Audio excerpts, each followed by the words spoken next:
Good morning. This is Mona, and this is my morning view. I had to wear two hats today. Two. This is the winter edition of 2025.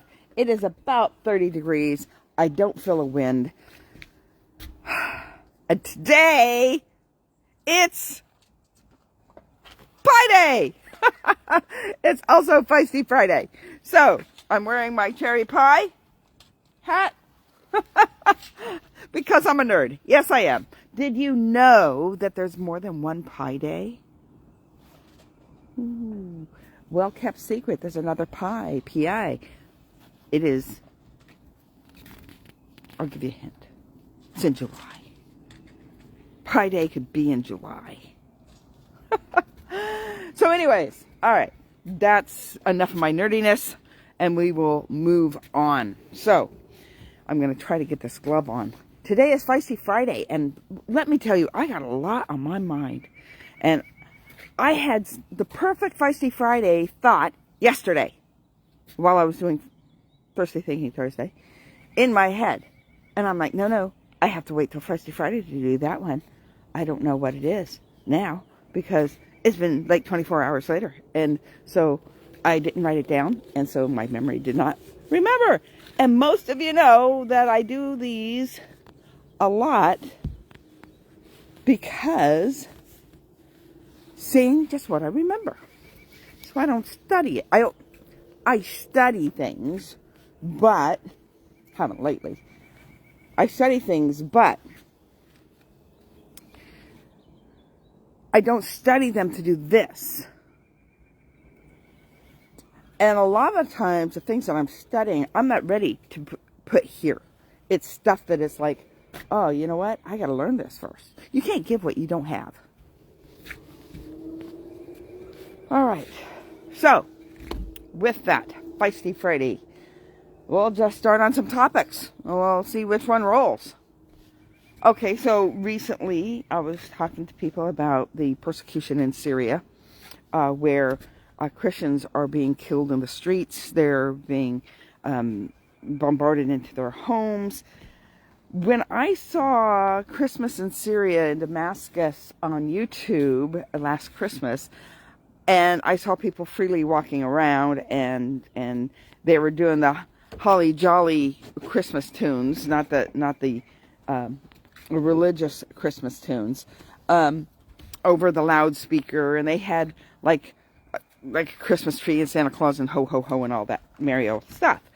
And people were walking around in like regular clothes and, just spending the day. And knowing who came into Syria, I'm like, well, how long is that going to last? Obviously not long. Okay. So for those of you that didn't know, because the people I was talking to did not know that that Syria fell. So, when I say it fell, it meant that the old regime was cast out, and there was multiple factions that were fighting against that regime, and, our guys were taken out. We had some guys, we actually had some guys whose mothers go to our church.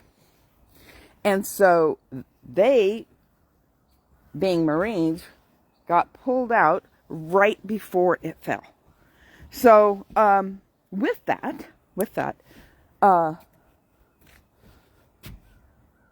there was a lot of factions in there fighting for it. Now, that helped Israel a little bit. They were able to push out their borders just a little bit to have a buffer zone, protect their borders. And there was a few, terrorist groups that were also fighting against the old regime. And, depending on who's the strongest, So yeah, it didn't take long. Now, a lot of people don't know that there's a lot of persecution and killing of Christians in the Sudan. People don't realize that because we're caught in our own little bubbles here in the United States, worrying about, politics. We're worried about, who's in office right now when that can change in 4 years. oh, they're going to be a dictator. They're going to end democracy. Oh, they're going to, and that doesn't matter who's in. That one side cries and the other side cries. Why? Because you're too worried about politics and less about the kingdom. So, I can say these things on Feisty Friday because I can offend on Feisty Friday. Even myself. So there. So yeah, we get caught up in our own little world. We don't know what's going on around in the rest of the world. Especially when the news doesn't want to tell you anything that they don't want to tell you. That's fact. They will tell you if they can cause some hysteria among their viewers.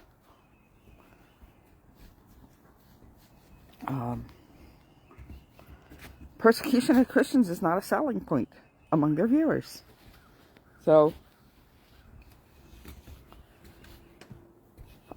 I don't know if it's actually been said on any of the actual news networks, as far as the news. But it doesn't change the fact that it's happening. Somebody, I haven't checked this out, but somebody had mentioned that they also have been doing that in Egypt. Now, I don't know if that's just a small section that somebody's doing that in Egypt, and the Egypt government is not like condoning it or whether they're for or against that. I don't know. So I'm not going to speak too much into that. But that somebody has said that it is happening in Egypt as well. So it's going on around the world, and we as Americans, we get upset as Christians when things don't go our way, and we cry persecution. We may get fired because we were reading our Bible maybe during work time and not break time. Oh, when you're trying to talk to somebody about the Lord during work time. Okay, it doesn't matter that other people are talking about other things that are not related to work during work time. It matters that you are not talking about non-related work items during work time. Because if that's what you get fired for, okay, you can cry unfair, just like the school kids do it. Oh, but they were doing it too.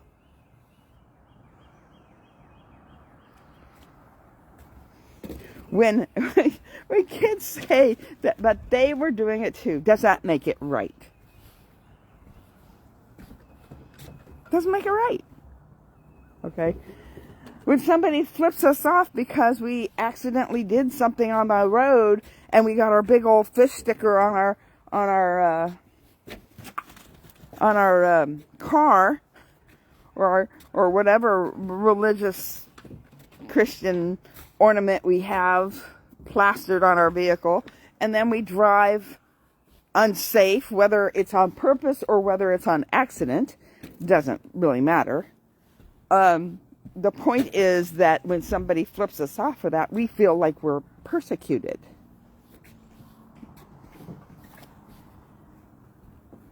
When you are offended, why are you offended? What is the reason for your offense? I've talked about this before.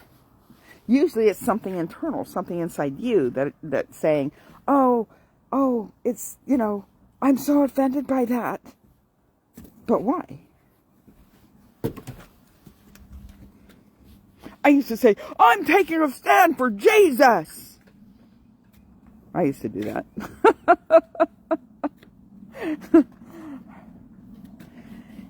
Jesus can defend himself. He's quite capable of it. He chose to hang on a cross for us. And yet we want to stay in the same modes that the enemy would love for us to stay in, those negative vibes, those things that Woe is me. I'm persecuted. Nothing's ever working out for me. Oh, well, that's scriptural. Romans 8:28 says that all things work for my good. That includes the bad stuff, believe it or not. God didn't cause those things to happen. People blame God for them, but God didn't cause those things to happen. Sin caused those things to happen. Somewhere along the way, sin was involved in all of that.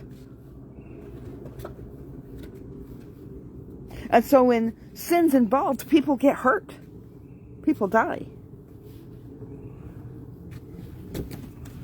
But it's not God's fault. But he can take that which the enemy meant for evil and flip it. He can turn it for good.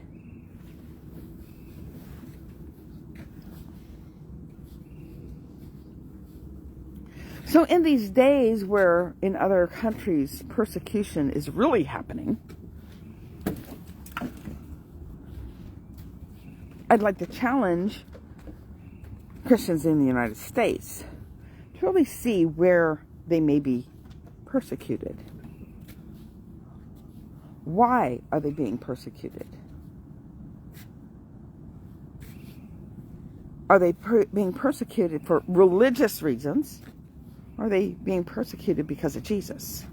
Because they're living for Jesus? Because they are standing for what Jesus would stand for? And let me tell you, if you're going to say, I'm standing for Jesus for something, you better know that that's what Jesus is standing for. All right? Sometimes Judas gets a bad rap. Because Judas, when he realized Jesus wasn't taking the throne, because that's what the Jewish people wanted. They wanted a Messiah that was going to take the throne from the Romans and bring freedom to their nation. But that's not what Jesus came for. Jesus came that we might all have freedom. Freedom from our sin. Freedom from the wages of sin.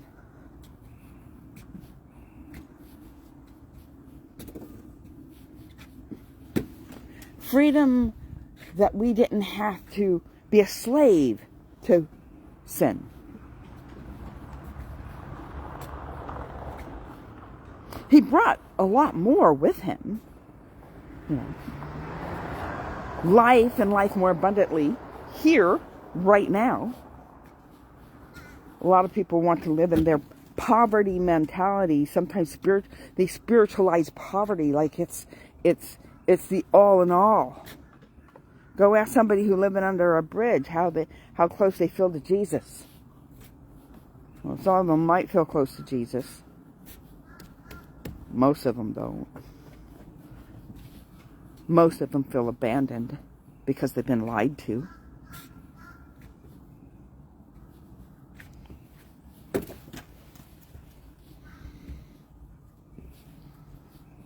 They've either been lied to by the enemy, or they've been lied to by the system, or they've been lied to by somebody.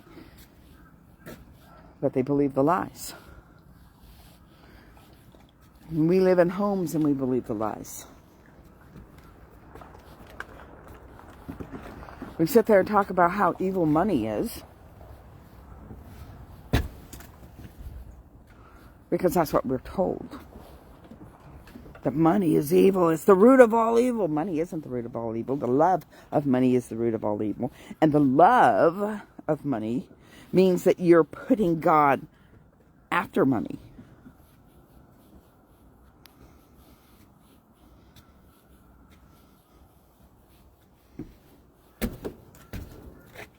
We talked about that yesterday on tithing. Why do I tithe? And my question at the end was, why don't you tithe? And there are different reasons why people don't tithe. And it's not at a judgmental space. Okay. What it was getting you to think, why don't you tithe? What is the purpose for you not tithing? And if you go to God and you ask him, God, reveal to me, why is it that I'm not tithing? Since my brain is not conscious of why I'm not tithing. You may have a very conscious reason why you're not tithing, and that may be legit, or it may be an excuse, or it may be fear, or it may be that tight grip.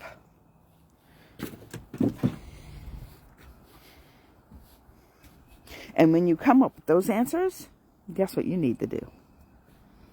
Obey.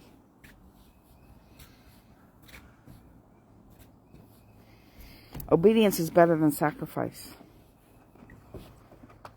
Like I said, if God says to give $5 when you have $500 in your hand, you better give that $5. Because if you give that $500 and go, I'm going to sacrifice this $500 for the Lord, aren't I wonderful? And then what happens is you were disobedient. And you could have just flushed that money right down the toilet. But hopefully it gets redeemed and goes to the right place.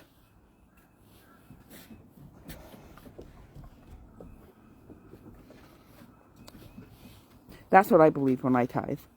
That my money is going to be redeemed no matter what happens. If there's a church audit and the treasurer's found at fault, or a deacon's been shoving, the extra money in his pocket or something, that's between them and God. That's not between you and them. You gave that money into the plate. It is no longer yours. No longer yours. That's between that guy and God, and possibly the authorities.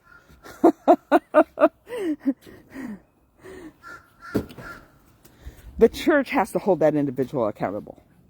You don't have to hold that individual accountable unless you're on the church board, unless you are, the head of the church, unless you are somebody in authority that needs to hold that person accountable, and thereby bringing in the authorities and, and then that goes up public. And then once that goes public, everybody knows about it, and they confirm, all churches are greedy and ruthless and thieves. And it's like, no, one guy. You had a Judas in your midst. Going back to Judas, we could all be Judas. We could all be Judas. It's true. We have it in us to be Judas.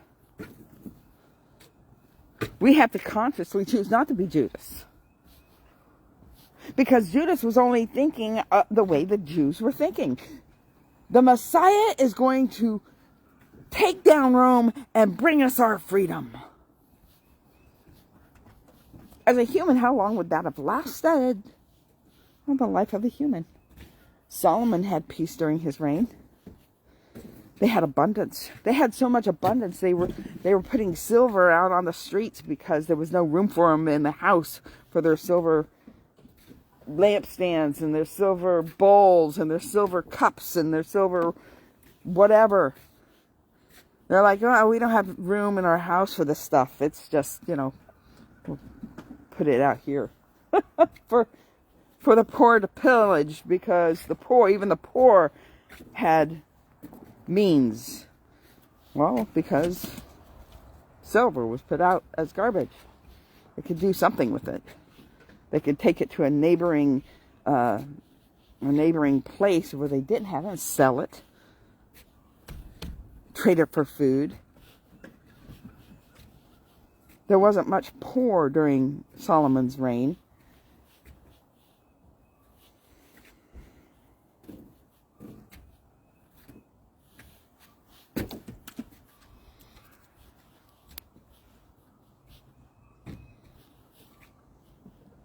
So how long would that have lasted if Jesus would have taken the throne at that time? He had eternal purposes for being here. Eternal purposes for being here. And those eternal purposes involved the whole earth. Redemption of all mankind.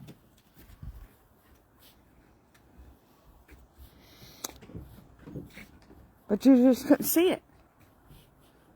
He's like, Jesus, you're going to die on a cross. So this is, well, he was planning on him being turned into the authorities. He wasn't planning on him dying on a cross.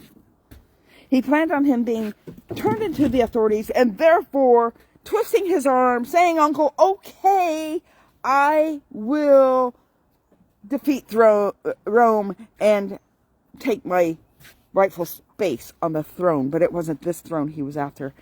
There was a heavenly throne that he belonged on, because that is really his home, not the earth.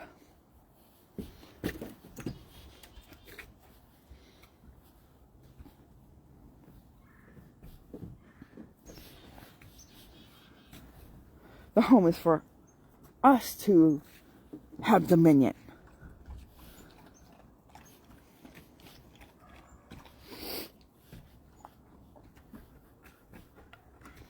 And not to rule over people. That was never in the description.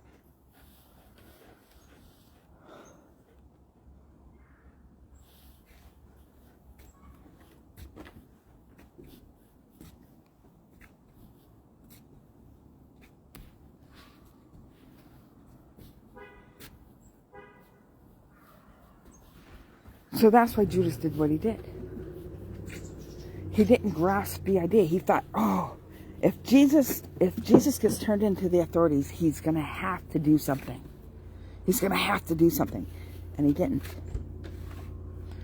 He remained silent, like a lamb to the shearers. Have you ever sheared a lamb? Or have at least seen it in person? It is amazing. They flip that sheep over and they just, it's like ragdoll cats. Ragdoll cats, you pick them up, they just don't move. My cat's like a ragamuffin. It's part ragdoll. You pick him up, nothing. I mean, his name is Bowser for a reason. Even though we didn't name him that. We were planning on naming him something else when we brought him home from the pound, but guess what happened? It was like, oh no, he is Bowser. He is absolutely Bowser. So, but you pick him up, it's like a rag doll. Just hangs there. And that's what Jesus did. It's what sheep do at the shear.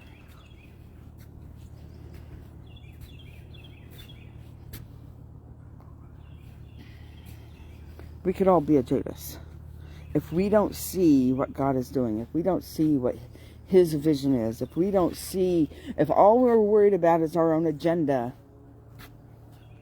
then we become a Judas.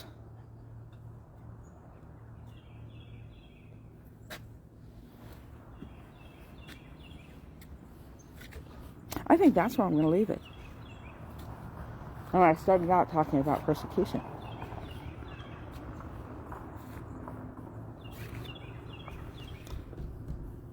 Did you ever notice in the Bible when there was persecution, the church grew? It can be redeemed. It can be redeemed. And we know where they're going. Yeah, their life here on earth got cut short. I don't want my life cut short on this earth. I want my full time on earth. I don't want to cut it short myself by not eating healthy or taking in things into my body that don't belong there. There's enough stuff that happens to us on accident. I didn't ask to be sprayed by crop dusters. I didn't ask to be living in Germany when Chernobyl went up. I didn't ask for to live in a hotel that was being sprayed for cockroaches while we were living in it, and and having asbestos removed while we were living in it. You know, I didn't ask to be poisoned by water at Camp Lejeune.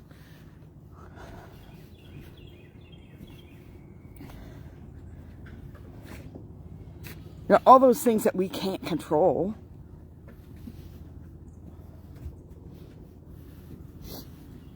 Electromagnetic waves, vibrations in the air that are, I mean, look what happens to the whales from the vibrations in the water. The sound vibrations in the water itself messes up they're directional, and they end up beaching themselves. That's there's things out there that we don't know.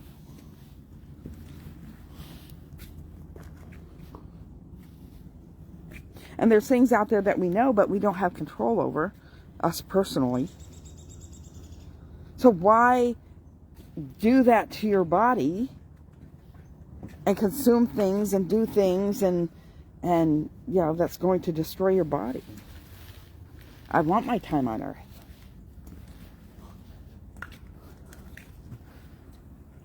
They probably want their time on earth too. I'm trying to figure out the best way to hang this hat.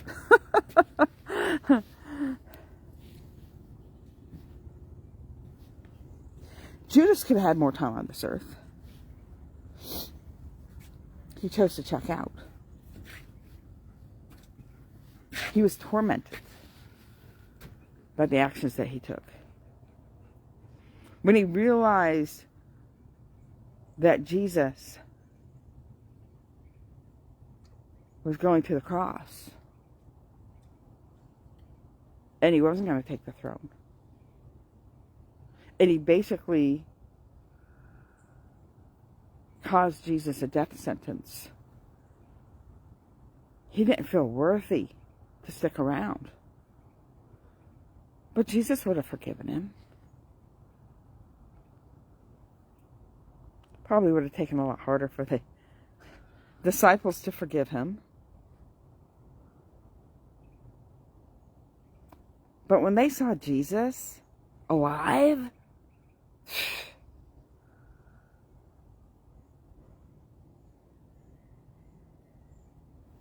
Jesus's space wasn't taken until after he killed himself.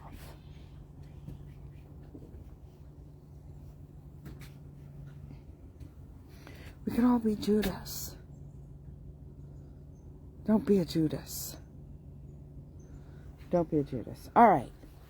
Again, I forgot to say, hit the like button. I'm going over to YouTube right now. Comment. Put comments. Go over to YouTube, where I'm going to be going. Watch my videos. Like them. Subscribe. Get notifications. Get all the bells and whistles. And as I produce this YouTube space, I'll eventually start editing the content that I have to put it into bite-sized nuggets so that you don't have to sit and listen to me for like a half an hour, which I don't even know how long I've been on. So, and a lot of that is quiet space while I'm trying to think of what God wants me to say next. What is it? What's the next things that need to come out of my mouth? Because when I get in a hurry, sometimes Mona comes out of my mouth. Or sometimes there's just errors of you know, I wanted to say David and I said Daniel, or vice versa. Happens to people all the time. But for some reason, when you do it in the Christian realm, people get all bent out of shape and say, you see, you don't know what you're talking about. So go over to YouTube, hit subscribe, hit notifications, hit like, watch the videos, and watch, like and comment here as well. All right? The more interaction, the more YouTube opens up. The more Facebook opens up. When you have interaction, other people see it. If you think that what I have to say has some value in it, that it might help someone else in their processes of life here on this earth, right? You got to be a partner in this. by liking, by subscribing, by hitting notifications on YouTube, by liking and commenting here. Watch the whole thing. On YouTube, you have the advantage of doing double speed. Do the double speed. All right. Blessings, everybody. Thank you, Brittany, for watching. I will see you all Monday here on Facebook and YouTube, because I'm doing both spaces right now. And have a blessed weekend. All right. Thank you, Brittany, for watching. Bye. I got to take my glove off so I can turn off the camera. For those that got on late, it is Pi Day. Pi Day. Welcome to Nerddom. Yes, Pi Day. All right. Bye.